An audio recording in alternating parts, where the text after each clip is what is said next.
Hi, I'm Tom at Ledgemere. It's kind of nice out today. It's like 50, kind of sunny, not too bad.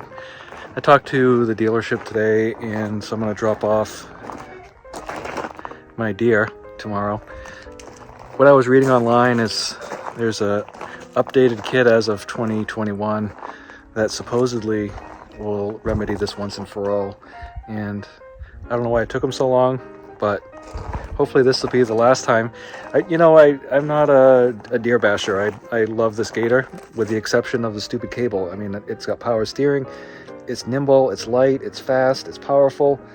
It does everything I want it to do. It's the reason I bought it. It's just that when I need it, I need it. And I can understand, people who buy these things for joyriding around need them too, but this thing works. This is on my gator, has to work when I need it to, because that's how I get work done.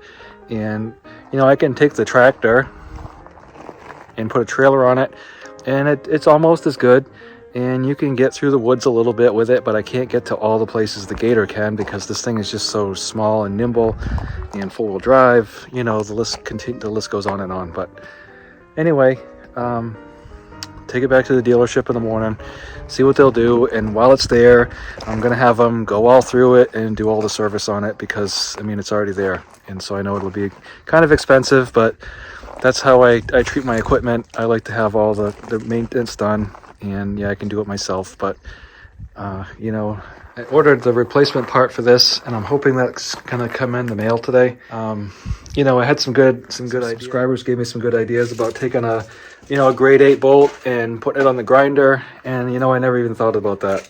That's just a great idea, and I wished I'd thought of it, but I'm going to give credit where credit was due, and it was not me.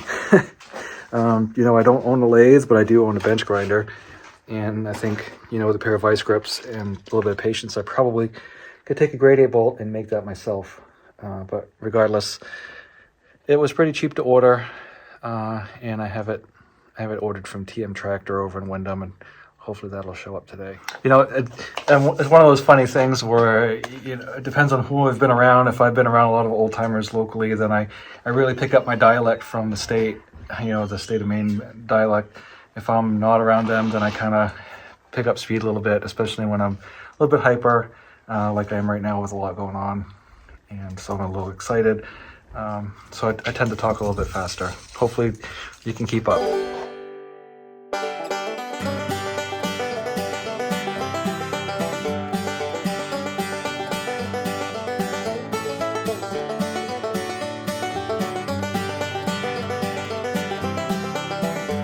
One thing I learned from my cousin, who was a retired trucker, he and I went and got a lot of equipment together, and so I kind of miss him now that he's passed away.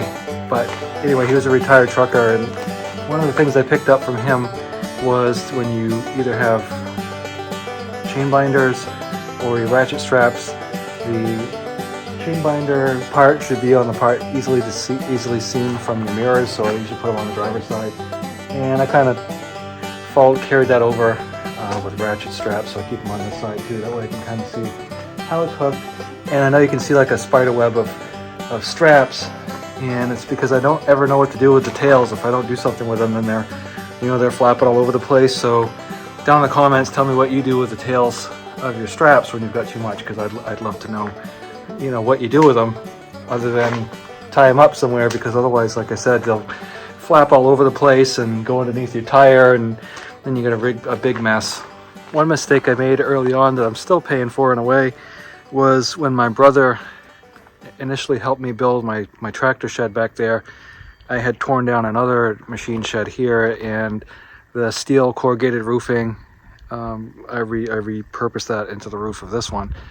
And so I thought I could just put the screws in and then take some silicone and get all the holes, and we'd be fine and go on our merry way. Well, it didn't really work so well, and I've been battling leaks in that roof now for, 8 years.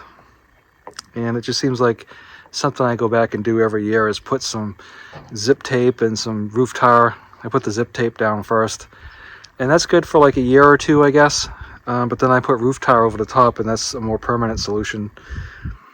But in retrospect, I wished I'd saved the secondhand corrugated steel just for siding and bought new steel for the roof, because what ultimately will happen is if I don't fix all those holes, you know, it gets the stuff inside wet, but it also is getting all the framework of the building wet, and I don't want to rot that all out, because that kind of defeats the purpose of building a new building.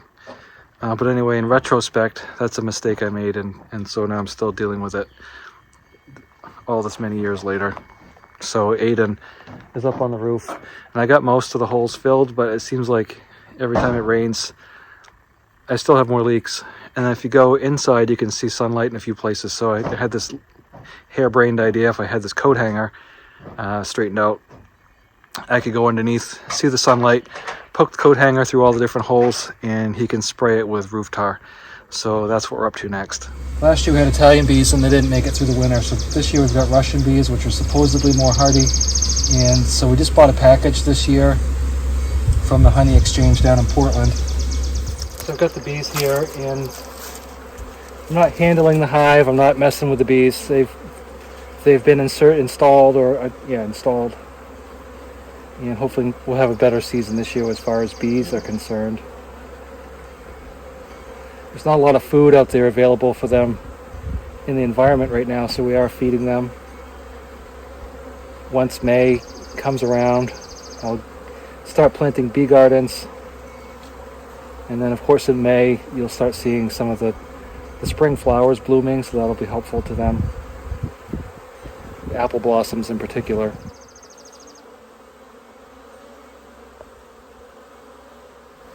So we put the package in this hive right here, and then the food is up in this top.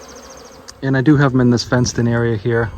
That just keeps the animals away and gives the bees a place that'll be, you know, relatively undisturbed. But so the bees are here. This year they'll get the sun most of the day, and they'll be out of the wind for the most part, whereas last year they were way up on the other side of the tractor shed there. It ended up being kind of a blessing in disguise that we moved them, because for one, we inadvertently placed the hive in poison ivy, which you know, that wasn't a great idea. I thought I'd eradicated all the poison ivy up there, but that's not the case. And the second thing was, it was kind of at the top of a knoll, so the wind was pretty severe up there over the winter.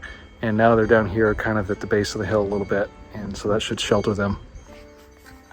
I ended up getting a different gate wheel this year. I bought a bunch last year from Tractor Supply, and this year I just picked this one up off Amazon, and it came already assembled for the most part. There's really not much to put in these gate wheels on. It's pretty simple. Very simple. You just have to make sure you get the square in where it goes, and then washer with the cut side out, nut, and do the bottom.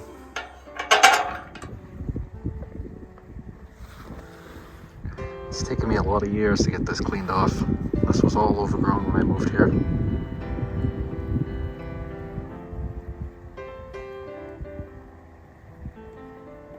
So this is George's meadow. Gracie's meadow is there. Hidden meadow is there. I have a silver pasture up there. I have one on the other side of Hidden meadow. This field right here is 14 acres. I'm pretty sure Hidden meadow and Gracie's meadow are 2 acres each. The silver pasture on the other side is about 6. And then this silver pasture up here goes way down there, all the way back up behind the house, and that's about 16 acres. There's about 20 acres of woods, and it goes down pretty steep in behind, and then there's a brook down there and a pond, and the road runs along the backside of my property, but the road's basically inaccessible, I'd say 9 months of the year, 8 months of the year, maybe a little more depending, or less depending upon the severity of the rains in the summer and the spring. This pasture here is Gracie's meadow, and when I moved here, this whole top section was all field pines, and there were several in the middle, a lot of juniper, and basically the only cleared off part was right there. And so I've cleared all this back to here, and all the way around. I've taken out most of the junipers. And again, the silver pasture's up behind there. George's meadow to my right, hidden meadow behind me. And this is what I've been battling with up here, because there's a lot of sand in this soil, so it's very, very rich in sand. And you can see another pine tree there, so I have to come out pretty much every year and find these little guys and take them out. You can see some of the junipers coming back, and even though I put a lot of lime on this field, it's still very sandy, and I do get really good grass off it. There's a lot of organic matter on the top, but the soil is acetic for the most part, even though I've tried to mitigate that. And it's very conducive to growing conifers, blueberries, junipers, things that like acidic soil the most.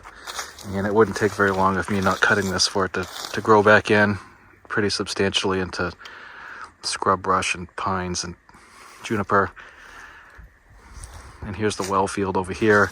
We call it the well field because there used to be a dug well down here, and I have since filled that in. Again, hidden meadow here, and then silver pasture there. And there's my other silver pasture that runs the whole length up behind. I brought you down here several months ago, and I showed you a lot of machinery that was down here, and you can see most of that's gone. I've either sold it or scrapped it, and everything is gone that I don't need. And there probably is still a few things here that I don't need. I'm just not ready to get rid of them yet. Like there's a potato plow over there, not a potato plow, potato hillers, like a fast hitch carry-all there that I probably could live without. But most of it's gone, and I've significantly reduced the amount of things underneath the barn. I got this trailer from my brother last fall, and you might remember me bringing that back. And because I pull it behind my 140, I put IH red on the wheels and the tongue, and I just did rubberized undercoating on the underneath. I just thought a flat black would look good in that part. Most of the attachments are gone. Still have my Super C snowplow, the back part of my 140 cultivators, a couple sets of, or one set of rear cub weights, my tedder rake, weight box, but everything else is taking a ride. A couple of robins right there. I'm gonna have to get back out here as soon as the gator comes back and work on fences. The ones down behind, I guess I can use the 140 for some of it. And the carry-all, I'm gonna have to do that, or maybe grab my brother's trailer and load that up. Yeah, the roof on my tractor shed is crooked, and the story behind that is when my son was a little bit younger. You know, I was on one side putting rafters up, and he was on the other, and I handed him the level and the square and said, "Is it level and square?" And he said, "Yep," so we nailed it. And now, consequently, that end is just a little bit higher, but I guess it gives it character. With less cows, less sheep, a lot less manure. I want to turn that one more time, and then I can probably start spreading that. I only have 4 cows now, probably a good thing. Generally, I sell my beef by the quarter, the half, or the whole, and I set my prices in the spring, and I guess it goes along with, CSAs. And, you try to figure ahead for operating costs and what it's going to cost you each year to raise certain things. And then, lo and behold, you raise prices 30%, and your expenses go up 70%. So, I guess I'm lucky I didn't have as many cows as I normally would have here. A few less sheep this year. I've got one more on the way, so I'll have about 6. Hey, Henry. Now we've got the regular chickens. These are quite an assortment of laying hens that I have. I tighten up around my sliding door a little bit, and now it rubs in a couple places, of course. Chickens are in here taking a dirt bath. Oh, she's escaped. I gotta get her back in. One little chicken, she's out. And again, I only fill food in the morning, so when they're done for the day, they're done. I have the water back hooked up here. This is quite a clutch of eggs the chickens are in there sitting on, and I wrote on them to kind of keep track of what's going on. I'm gonna come back in here later without the camera and get the rest of the eggs before they start trying to sit on those and get angry with me. I'm never gonna catch that Sicilian buttercup. have to try to find her tonight when it gets dark, because she's very flighty. I'll never catch her in a million years. And since last year I did put a hole in the floor, and I don't use this stall anymore. It makes a good way to get right there where the cows and sheep come underneath the barn for the winter. And I found that by having the animals down there, it's a lot more labor saving. I can just go in there with a tractor and clean it out instead of having to shovel it. And they have direct access to the outside. It's a dirt floor, so no harm done, and it works great. And over here I just keep my straw.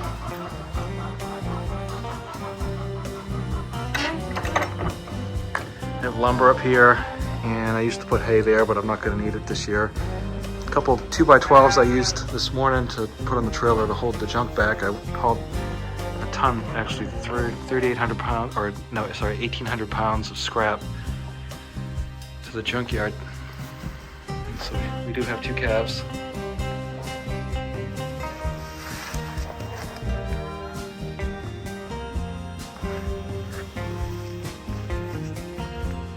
The other day you saw me fix the hydraulic lever on my John Deere X530. I watched a video on YouTube the other day, and this guy, he only had like 200 and something hours on his X530, and he's on his 3rd handle. And so I bought one off Amazon. It was like 12 bucks, I guess. And I'll just put that up here in my little John Deere parts bin, so in 25 hours when that breaks again, I'll have a spare one. Then this came in the mail today, so hopefully this will work. This came from TM Tractor over in Wyndham. If it's something kind of substantial, I would drive over and get it. This went in this little package, so it's cheap, but I don't know if you've been paying attention to shipping charges, but man, just the littlest thing is like $25 now. And so this was only like 10, I guess, and it saved me gas.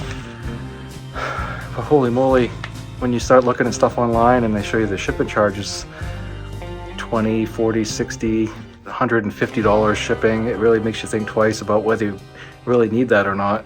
These bolts are brand new with a nut on it, and there's 3 different kinds I found out. There's the hex head, the square head, actually 4 kinds. Okay, you got the hex head, square head, fine thread, coarse thread. And you have to kind of know what you had, and well, obviously I did, but I don't know why they put so many different kinds in there. I'm one of those guys, if you're going to buy one, you might as well buy 2 and put the other one in the parts bin. And I may never use it, and I hope I don't, but it's there if I do.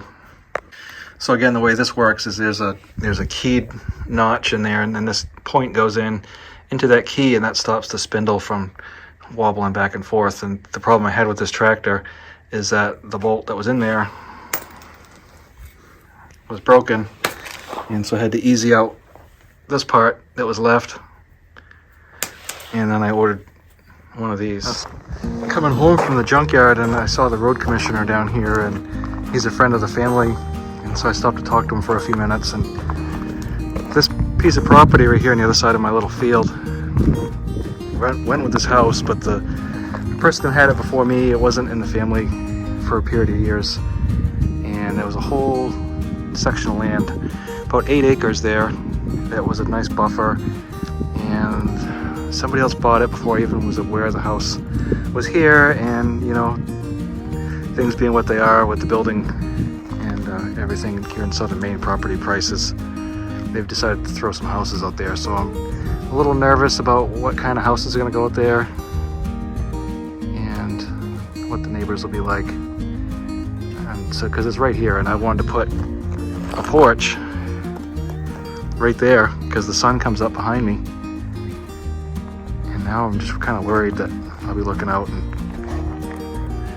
see something I may not want to see. I may have to put some blue spruce in here to take up some of that field. I guess I won't lose too much if I put a row of blue spruce there. Those grow pretty quickly and they grow pretty high, so that may be in the future.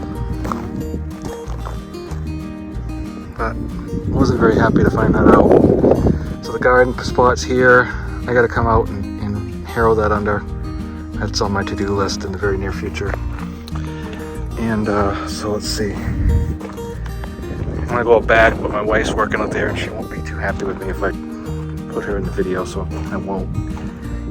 but that's where the kitchen garden is, and I'll show you that in a few minutes. I'm a pretty big fan of Never Seas, and should I put it on here or should I not? I don't know. I just put it on everything because it makes it easy to come out someday when you have to take it out. So this piece matches the old one perfectly. And let's see, check this out.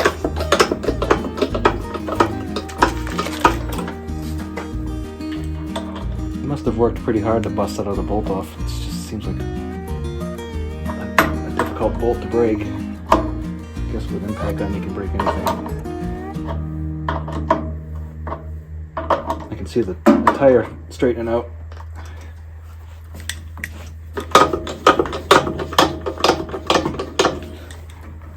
Well, now when it turns, everything turns like it should.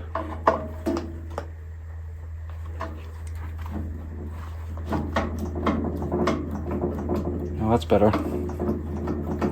Because before it was a disaster. And I know the bearings are good because I put brand new ones in. And I've painted the rim and wheel. And repainted the weight. So that side's all good, but now I gotta take the other side off and finish painting that rim and wheel. And I'm painting it so just the center, you can see over here. I got most of it painted. I just want to take it off to make sure that I don't mess it up. You leave the silver around and then paint the center red. I think it looks better than painting the whole wheel red. And I think it does make it look better than leaving it silver. I think that's how they came from the factory, but who am I? I don't know. I'll have to match the back one. How's that?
This is what our kitchen garden's gonna look like. We're starting to lay off the beds.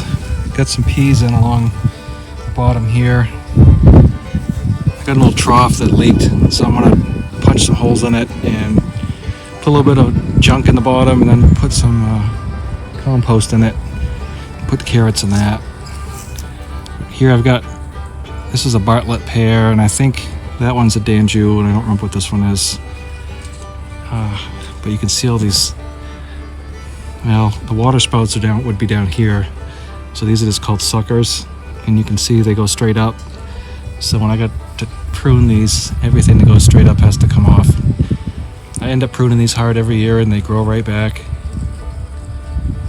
The apples, I don't have to prune them every year, maybe every other year or so. They're not too bad, but the pears grow like crazy. And over here we've got the cattle panels set in a U for the grapes, and I think might ultimately end up pulling all those cattle panels out and then putting a trellis up there or here. And basically I want to continue that sheep fence and maybe electrify it, but I want the dogs to be able to be out here instead of stuck right behind the house, and then we can train them to go maybe do their business down there.